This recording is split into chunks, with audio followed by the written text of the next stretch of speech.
Hello students, कैसे हैं आप सब लोग। उम्मीद करती हूँ सब अच्छे होंगे और स्वस्थ होंगे। मैं Meena Rana ICT virtual class में आपका स्वागत करती हूँ। स्टूडेंट्स, हम पढ़ रहे हैं क्लास 10 की हिंदी। हिंदी व्याकरण में एक नया टॉपिक लेके आए हैं, उपसर्ग और प्रत्यय। शब्द निर्माण की ये एक विधि है। हम किसी मूल शब्द में उपसर्गों और प्रत्ययों के द्वारा नए शब्दों का निर्माण करते हैं। तो उपसर्ग, हम किसी मूल शब्द के आगे से यदि कोई उपसर्ग जोड़ते हैं या कोई शब्दांश जोड़ते हैं तो उसे उपसर्ग कहा जाता है। उपसर्ग क्या होता है?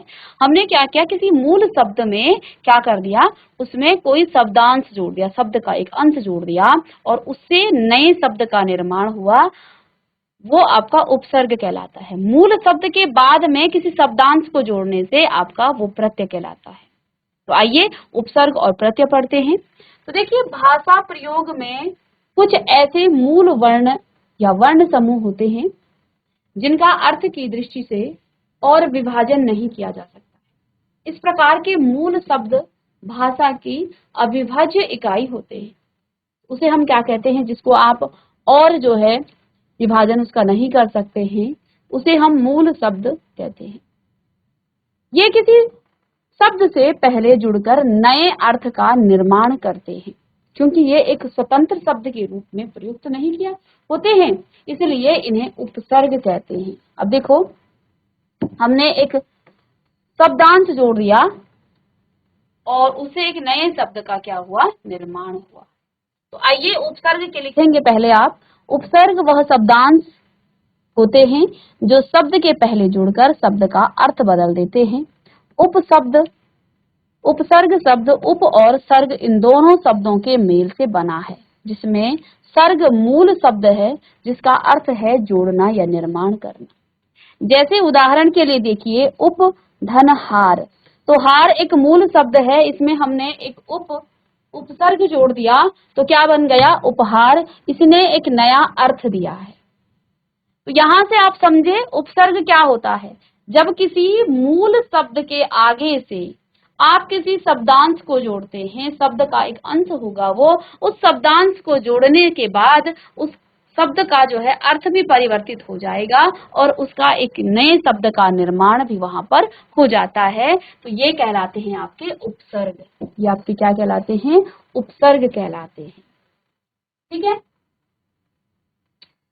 अब देखिए, यहाँ पर उपसर्ग के भेद हैं, अलग अलग भेद हैं। आगे हम सभी उपसर्गों को पढ़ेंगे। तो देखिए, हिंदी भाषा में मुख्यतः 3 प्रकार के उपसर्ग प्रचलित हैं। पहले संस्कृत के उपसर्ग, दूसरा हिंदी के उपसर्ग, उर्दू या विदेशी या भाषा के उपसर्ग। तो लिख लीजिएगा। सबसे पहले तो आप लिखिए कि उपसर्ग वह शब्दांश होते हैं जो शब्द के पहले जुड़कर शब्द का एक नए शब्द का निर्माण करता है। उपसर्ग शब्द उपधन सर्ग इन दो शब्दों के मेल से बना है। इसमें सर्ग मूल शब्द है जिसका अर्थ है जोड़ना या निर्माण करना।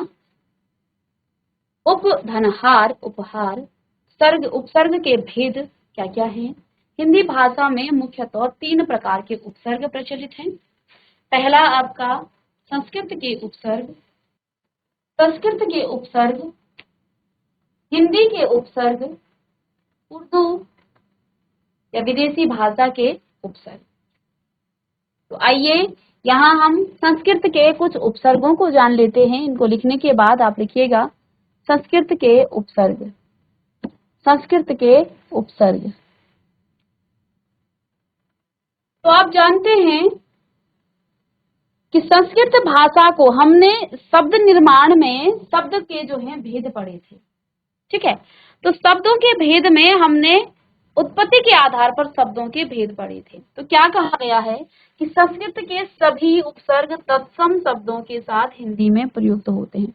संस्कृत के उपसर्गों को हम तत्सम उपसर्ग भी कहते हैं।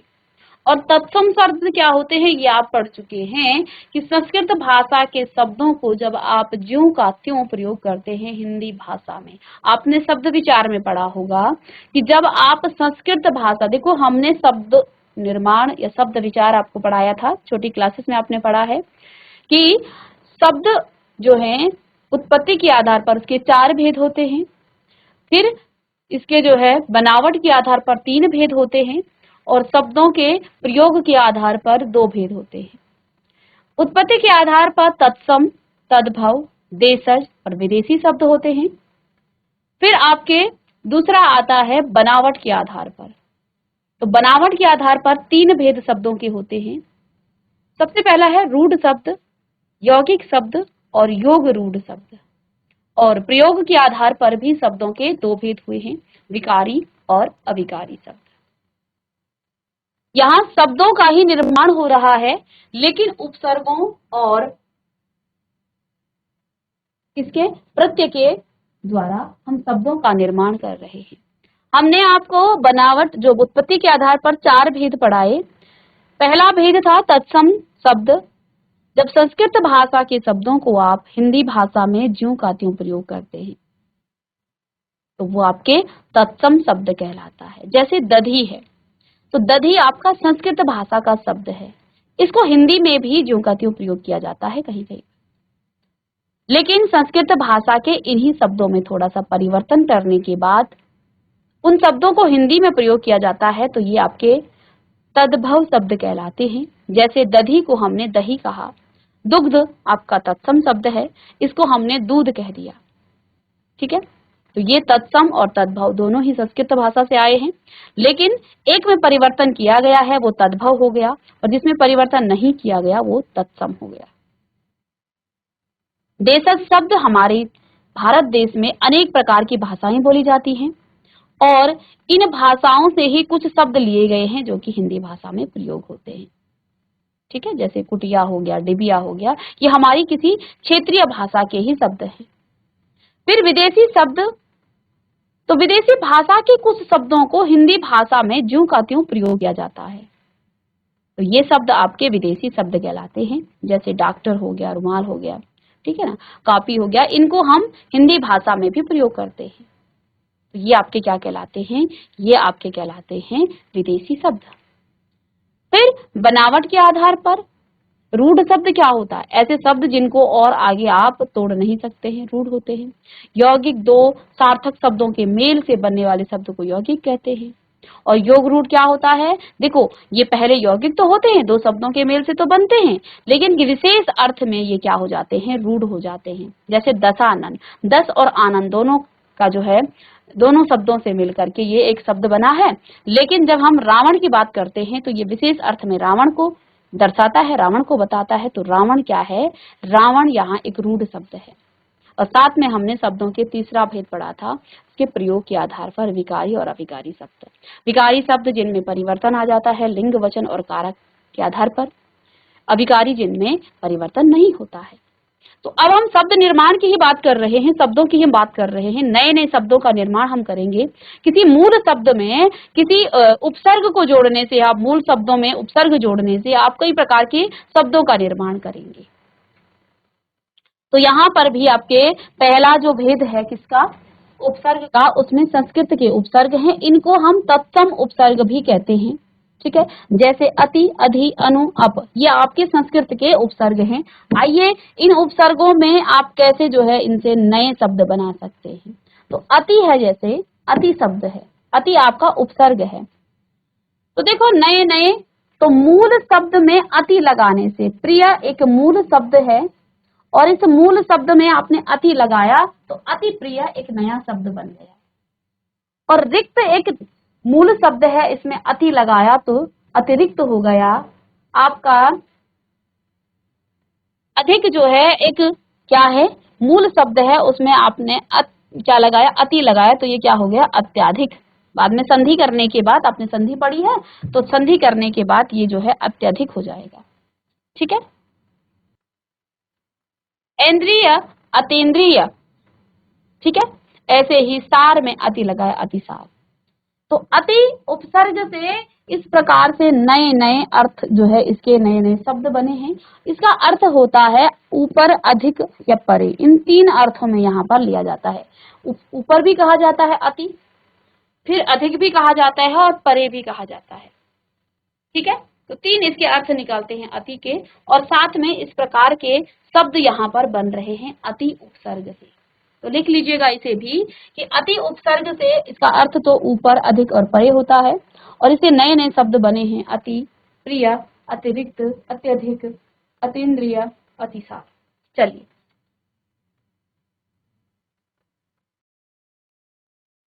नेक्स्ट है आपका अधि। अधि का होता है अंतर्गत या प्रधान।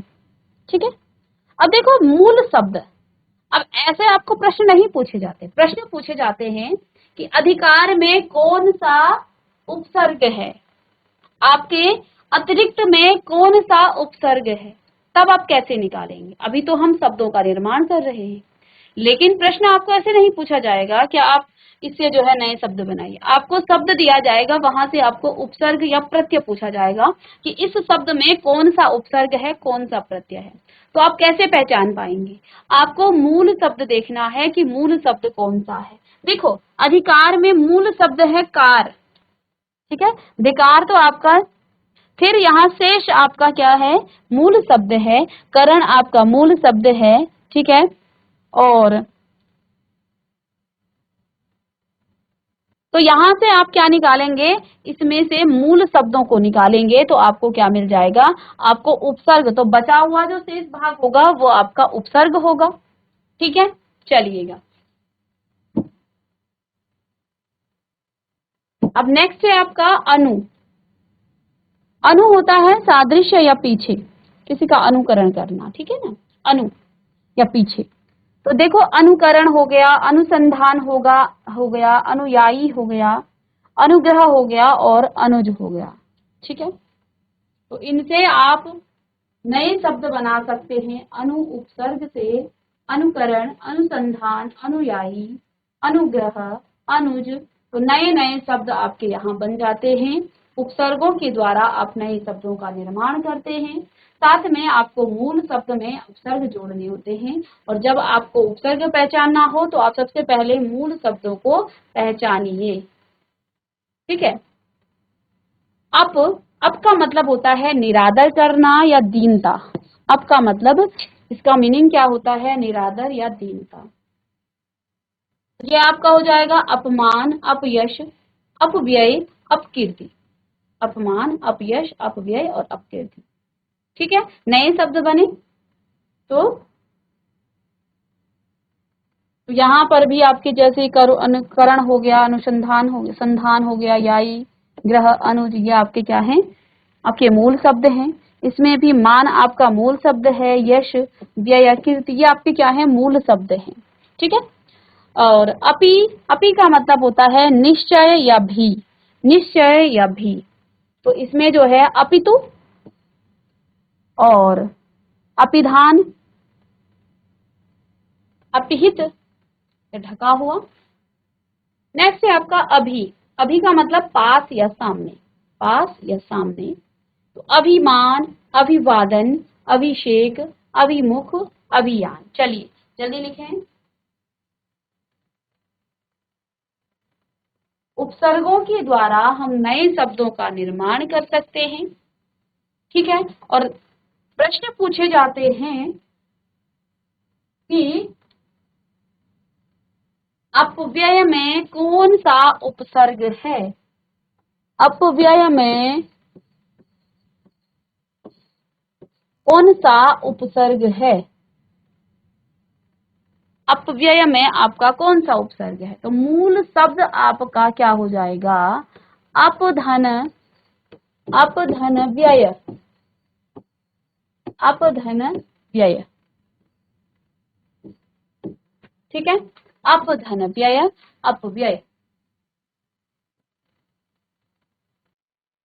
ठीक है, तो उपसर्ग के द्वारा आप नए शब्दों का निर्माण कर सकते हैं। यहाँ हमने अति, अधि, अनु, अप, अपि, अभि, ये आपके उपसर्ग हैं।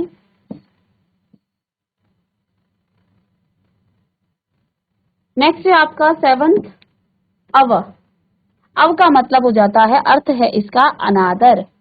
तो जैसे अवगुण है, तो देखो मूल शब्द अव में आप गुण जोड़ेंगे तो हो जाएगा अवगुण, इस तरह से आप लिखेंगे। ठीक है ना, नति में अव जोड़ा अवनति, साध में अव जोड़ा, अवसाद। ऐसे ही गाहन में आपने अव जोड़ा, अवगाहन। तो ये अव उपसर्ग से बनने वाले नए शब्द हैं। नेक्स्ट है आपका 8वां आ उपसर्ग। आ का मतलब पूर्ण, विपरीत, सीमा। अलग अलग अर्थ है, पूर्ण भी हो सकता है, विपरीत भी और सीमा भी। ठीक है। देश में आ उपसर्ग जोड़ने से आदेश, हार में आ उपसर्ग जोड़ने से आहार, गमन में आ जोड़ने से आगमन, जन में जना में आ जोड़ने से आजना, और गमन में आगमन हो गया, दो बार आ गया ये तो। ठीक है। भार में आ जोड़ेंगे आभार। ठीक है। तो नए नए यहाँ पर शब्द बन रहे हैं उपसर्गों के द्वारा। तो अव और आ उपसर्ग से ये नए नए शब्द। उद, ये आपका स्वर रहित दौ है। इसका मतलब होता है उच्चता, ऊपर या श्रेष्ठ। उच्चता, ऊपर या फिर श्रेष्ठ। तो देखिए उदार, उत्सर्ग, उत्साह, उधार, उत्थान और उत्तम। क्योंकि देखो ये आधा दौ है और इसको कैसे जोड़ा जाता है ये हमें संधि में सीखा था। तो वहां आपने छोटी क्लासेस में संधि सीखी है, यहाँ पर भी कराएंगे, लेकिन आपको याद होगा आप संधि से जोड़ते थे। तो उद धन, इसमें दार। ठीक है। उत्सर्ग, तो कैसे ये आ जाता है, ये हम जो है संधि में हमने ये नियम पढ़े थे। तो नए शब्द उद से उदार, उत्सर्ग, उत्साह और नेक्स्ट है आपका उप उपसर्ग। उप का मतलब हो जाता है समीपता, सहायता और गौण। समीपता, सहायता और गौण। तो देखिए उपहार, उपवास, उपदेश। उपहार, उपवास और उपदेश। ठीक है। दुर और दुस। तो दुर का मतलब निंदा, कठिनाई या बुरा हो सकता है। तो दुर्गुण, दुर्विचार। ठीक है। और दुस्साहस, दुर्जन, दुष्कर्म और दुष्चरित्र। ये नए शब्द बने हैं किससे, दुर उपसर्ग से या दुस उपसर्ग से। इन दो उपसर्गों से आपके नए नए शब्द बने हैं। ठीक है। चलिए, और नेक्स्ट है यहाँ पर एक और नि उपसर्ग। तो निषेध या अधिकता, निवारण, निषेध और निलय। तो इन उपसर्गों के से बने हुए शब्द आप लिख लें और साथ में इनको अलग अलग तोड़ करके मूल शब्दों को अलग कीजिए और इन्हें जो है शब्दों को बनाइए। जैसे हमने अवधन गुण लिखा है तो आप लिखेंगे अवधन हेलना, नति, अवधन नति, अवधन साध, अवधन गायन। ठीक है, गाहन। तो ये जो है अलग अलग मूल शब्दों को और उपसर्गों को अलग करें और उनको ऐसे जोड़ करके लिखिएगा। और नेक्स्ट क्लास में मिलते हैं हम इसी को आगे कंटिन्यू करते हुए। तब तक के लिए thank you and have a nice day.